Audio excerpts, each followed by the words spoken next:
L'édito sport de Virginie Fulpin. Ce soir, le FC Barcelone reçoit le Real Madrid en Espagne. Ce sera le premier classico d'Antoine Griezmann avec les Catalans.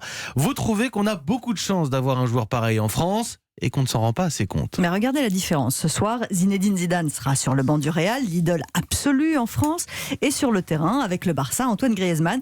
Et je trouve qu'il mérite presque le même statut tant il rassemble les qualités du grand joueur et du gendre idéal. Je vous entends, hein, quoi? Une icône comme Zidane? J'ai dit presque le même statut, hein, oui.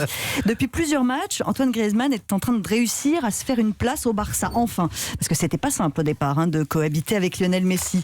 Le Français aurait pu arriver cet été en roulant des mécaniques. Il est champion du monde après tout. Il ne l'a pas fait, heureusement, c'est pas vraiment le genre de la maison.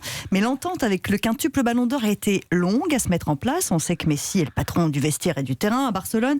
Et on a beaucoup glosé il est patron sur... de la ville, hein, tout oui, court, voilà, il est patron. De la région même. Et en fait, ce qu'il voulait, lui, c'était voir revenir Neymar et pas accueillir Griezmann. Donc, est-ce que vous avez entendu le Français ronchonner pendant tout ce temps? Non. Bah non. Jamais. Il a préféré serrer les dents quand Messi oubliait parfois de le voir sur le terrain et le domestiquer petit à petit en montrant que pour gagner, c'est aussi avec lui que ça se passerait. Moi, j'appelle ça une preuve d'intelligence. D'ailleurs, ça a marché. En tout cas, ça commence à marcher parce qu'aujourd'hui, Antoine Griezmann fait son trou au Barça. Et pour vous, Virginie, aujourd'hui, Griezmann a tout pour prendre une autre dimension? Alors, en équipe de France, on sait qu'il est déjà un des patrons et les Bleus changent de visage quand Antoine Griezmann prend le jeu à son compte. C'est pas un soliste surdoué, c'est un joueur hors norme, généreux et altruiste. Et finalement, ce qu'il est sur le terrain, c'est aussi ce qui ressort en dehors.